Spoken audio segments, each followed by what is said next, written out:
আজকে দুপুরে বন্ধুর পাঞ্জাবি পরে রেডি ঠেডি হয়ে বন্ধুর শ্বশুরবাড়ি গেলাম দাওয়াত খেতে। ভাবিকে আনতে গেছিলাম মূলত। তো গিয়ে দেখি প্রচুর পরিমাণে খাওয়া দাওয়ার আয়োজন করছে। প্লেটে প্লাউ বেড়ে দিল বন্ধু, রোস্ট বেড়ে দিল ভাবি, আর অনেক বড় বড় সাইজের চিংড়ি মাছগুলোও বেড়ে দিল ভাবি। তারপর নিলাম সাদা ভাত, নিলাম একটু গরুর মাংস, সেটা দিয়ে মেখে খেতে এত পরিমাণে মজা লাগছে কি কইতাম ভাই।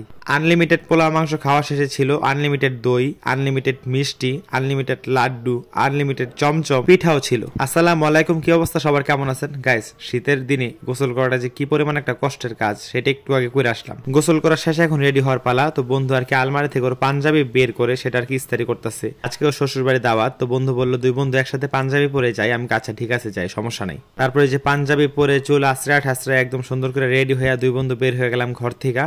ওদের বাসা থেকে ওর শ্বশুর বাড়ি মাত্র 10 টাকা রিক্সা ভাড়া লাগে। বাট আমরা সবার আগে এখন যাবো সিরাজদি খান বাজারে, ওখান থেকে আর কি দই মিষ্টি কেনার পর তারপর শ্বশুর বাড়ি যাবো। তো বন্ধু আমার বললো বিয়া তো এখনো করো না, বসবা না। তারপর আমরা চলে আসলাম সিরাজদি খান বাজারে, যে তালুকদার ফুডস এর একটা আউটলেট আছে সেখানে। তাদের মিষ্টিগুলা খুবই ভালো, খুব সুস্বাদু। এখান থেকে আর কি 3 রকমের মিষ্টি আর 4টা দইয়ের পাল্লা নিলাম। তো এগুলা নিয়ে যখন শ্বশুর বাড়িতে যাবো রাস্তায় ঠাস করে দইয়ের পাল্লাটা ফেলাই দিচ্ছি।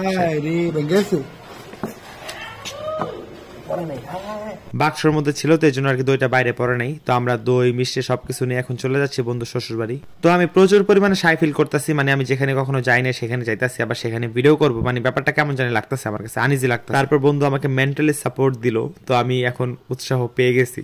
তো যাই হোক এখন আমরা একটা আলাদা রুমের মধ্যে আর কি খাবার নিছি। ভাবি আর কি সব খাবারগুলো সাজাই দিছে। তো ভাবি আমার বললো যে তোমরা এখানে খাও দাও ভিডিও করো, এখানে কেউ আসবো না। তারপর আমি ভাবিরে বলতেছি ভাবি ওকে ওকে থ্যাংক ইউ। তারপর বন্ধু আমার পোলাও বেড়ে দিল, ভাবি বেড়ে দিল রোস্ট এবং চিংড়ি মাছ। তো দেখেন চিংড়ি মাছের সাইজ গুলা কি পরিমাণে বড় বড় ছিল। সেই কবে নাগাদ চিংড়ি মাছ খাইছে আমার মন নাই। অ্যালার্জির পর থেকে আব্বু বাসায় চিংড়ি মাছ আনে না ঠিক মতন। এক জায়গায় দাওয়াত খাইতে গেলে সেই জায়গায় যদি চিংড়ি মাছ থাকে আমি যে কি পরিমাণে খুশি হই, কারণ সেই জায়গায় আব্বুও থাকে না আম্মুও থাকে না, বাধা দেওয়ার মতো কেউই নেই। এই জন্য আমি আলাদা খেতে বসি। বাট পরে কিন্তু সমস্যাটা আমারই হয়। সমস্যা পরটা পরে দেখা যাবে না। তো ফার্স্টে আর কি আমি রোস্ট দিয়ে পোলাও দিয়ে খাইতেছি। রোস্টও তো আমার কি পরিমাণে পছন্দ আপনারা জানেন। তো চিংড়ি মাছ যখন কামড় দিব এটা আমার যে কি ভালো লাগে আওয়াজটা।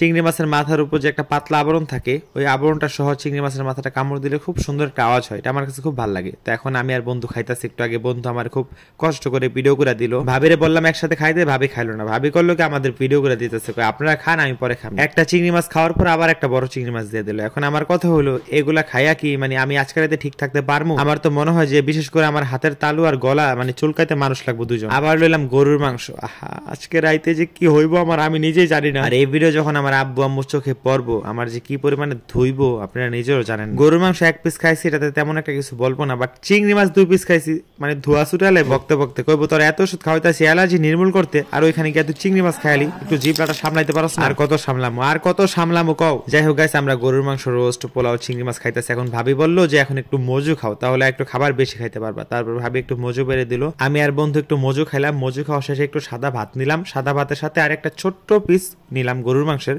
মানে একটু হাড্ডি সহ একটা ছোট্ট পিস নিলাম। তো এটা আর কি ভাতের সাথে মেখে একটু লেবু দিয়ে খেতে যা মজা লাগে, নতুন করে আর কি কম কোন এরকম গরম ভাত দিয়ে গরুর মাংস দিয়ে লেবু চিপড়ে চিংড়ি মাছ দিয়ে ভাত খেতে যা মজা লাগে।